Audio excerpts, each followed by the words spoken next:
Herbert George Wells,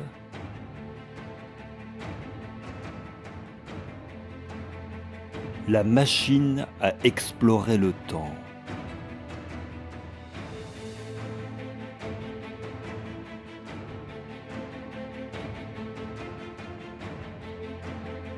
Chapitre 1er. Initiation.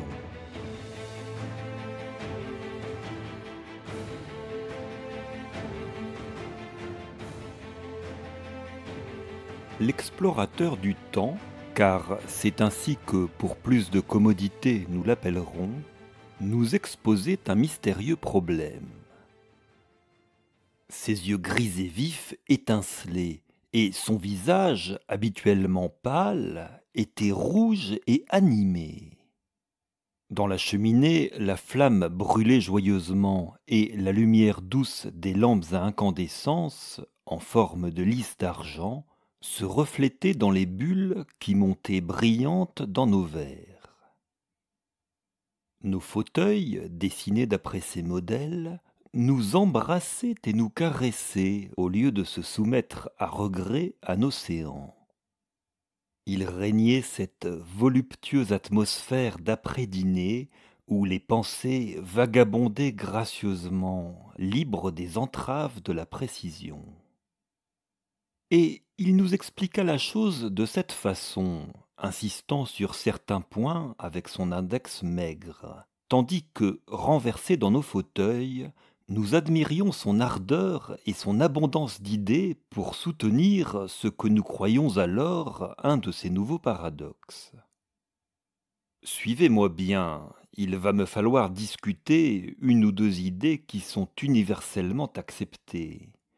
Ainsi, par exemple, la géographie qu'on vous a enseignée dans vos classes est fondée sur un malentendu. Est-ce que ce n'est pas là entrer en matière avec une bien grosse question ? Demanda Philby, raisonneur à la chevelure rousse. Je n'ai pas l'intention de vous demander d'accepter quoi que ce soit sans argument raisonnable. Vous admettrez bientôt tout ce que je veux de vous. Vous savez, n'est-ce pas, qu'une ligne mathématique, une ligne de dimension nulle, n'a pas d'existence réelle. On vous a enseigné cela. De même pour un plan mathématique, ces choses sont de simples abstractions. Parfait, dit le psychologue. De même, un cube n'ayant que longueur, largeur et épaisseur, peut-il avoir une existence réelle ? Ici, j'objecte, dit Philby. Certes, un corps solide existe, toute chose réelle. C'est ce que croient la plupart des gens. Mais attendez un peu. Est-ce qu'il peut exister un cube instantané ? Je n'y suis pas, dit Philby. Est-ce qu'un cube peut avoir une existence réelle sans durer pendant un espace de temps quelconque ? Philby devint pensif. Manifestement, continua l'explorateur du temps, tout corps réel doit s'étendre dans 4 directions. Il doit avoir longueur, largeur, épaisseur et durée. Mais par une infirmité naturelle de la chair, que je vous expliquerai dans un moment, nous inclinons à négliger ce fait. Il y a en réalité 4 dimensions, 3 que nous appelons les 3 plans de l'espace et une 4e, le temps. On tend généralement à établir une distinction factice entre les 3 premières dimensions et la dernière, parce qu'il se trouve que nous ne prenons conscience de ce qui nous entoure que par intermittence, tandis que le temps s'écoule du passé vers l'avenir depuis le commencement jusqu'à la fin de votre vie. Ça, dit un jeune homme qui faisait des efforts spasmodiques pour rallumer son cigare au-dessus de la lampe, ça, très clair, vraiment. Or, n'est-il pas remarquable que l'on néglige une telle vérité ? Continua l'explorateur du temps avec un léger accès de bonne humeur. Voici ce que signifie réellement la 4e dimension. Beaucoup de gens en parlent sans savoir ce qu'ils disent. Ce n'est qu'une autre manière d'envisager le temps. Il n'y a aucune différence entre le temps, quatrième dimension, et l'une quelconque des trois dimensions de l'espace, sinon que notre conscience se meut avec elle. Mais quelques imbéciles se sont trompés sur le sens de cette notion. Vous avez tous su ce qu'ils ont trouvé à dire à propos de cette quatrième dimension. Non, pas moi, dit le provincial. Simplement ceci. L'espace, tel que nos mathématiciens l'entendent, est censé avoir trois dimensions, qu'on peut appeler longueur, largeur et épaisseur. Et il est toujours définissable par référence à trois plans, chacun à angle droit avec les autres. Mais quelques esprits philosophiques se sont demandé pourquoi exclusivement trois dimensions? Pourquoi pas une quatrième dimension à angle droit avec les trois autres? Et ils ont même essayé de construire une géométrie à quatre dimensions. Le professeur Simon Newcomb exposait celle-ci il y a 4 ou 5 semaines à la Société mathématique de New York. Vous savez comment, sur une surface plane qui n'a que deux dimensions, on peut représenter la figure d'un solide à trois dimensions. À partir de là, ils soutiennent que, en partant d'images à trois dimensions, ils pourraient en représenter une à quatre s'il leur était possible d'en dominer la perspective. Vous comprenez? Je pense que oui, murmura le provincial.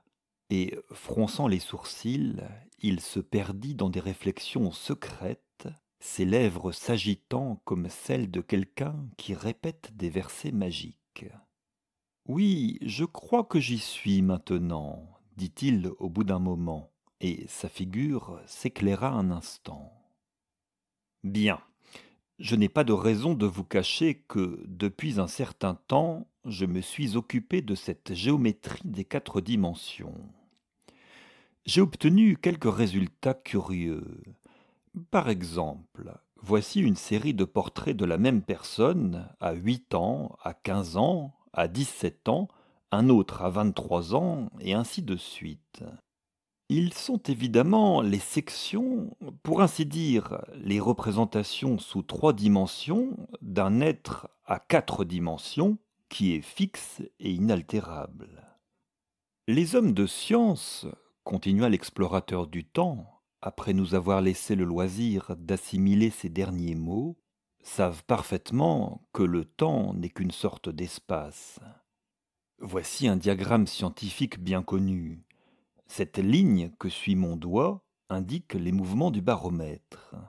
Hier, il est monté jusqu'ici, hier soir, il est descendu jusque-là, puis ce matin, il s'élève de nouveau, et doucement, il arrive jusqu'ici. À coup sûr, le mercure n'a tracé cette ligne dans aucune des dimensions de l'espace généralement reconnues. Il est cependant certain que cette ligne a été tracée, et nous devons donc en conclure qu'elle fut tracée au long de la dimension du temps.